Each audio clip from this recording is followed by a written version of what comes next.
ઘરમાં આમથી આમ આટા મારતી પત્ની જો અચાનક જ એના સાડીનો પલ્લો ખોસે તો સાચવજો, કારણ કે હવે એ કાં તો ઘરનું કામ પતાવશે કાં તો પછી તમને. શું થયું? ચિંતા ના કરશો હું, ખાલી કચરો જ વળવાનો છે, બીજું કંઈ જ નહીં.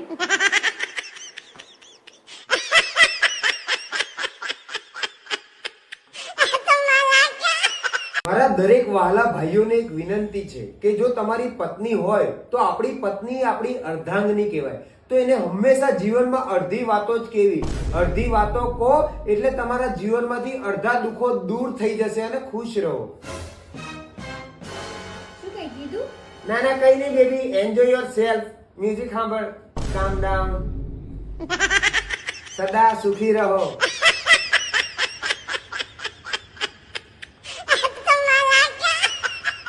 એક પત્નીની હું તમને શું વાત કરું મારા વાલા, એ તમારી જોડે ગરીબીમાં રહી લેશે, તમારી જોડે ભૂખમરીમાં રહી લેશે, તમારી જોડે કામ ધંધો નહીં હોય તો રહી લેશે, તમે સારા નહીં દેખાતા હો તો રહી લેશે, તમે એને કપડાં નહીં આલો તો રહી લેશે, તમે એને ભૂખી મારશો તો રહી લેશે, બધું કરશે.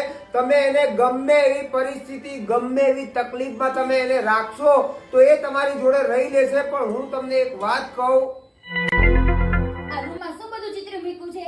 નાની હવે તો નુકેડા જેવો રૂમ કરી નાખ્યો, ટુવાલ પાવડર આ બધું એની જગ્યાએ મુકાય કે નહીં? હમણાં જ રૂમ સાફ કર્યો છે મેં. રોજ તમારું જ કરવાનું, મારે ઓછા સરખો મૂકવાના, બધું મારે કરવાનું. બાજિયા પરફ્યુમ એમને મૂકી દીધું છે. બાજિયા વગર નહીં રે. no, no, no, no.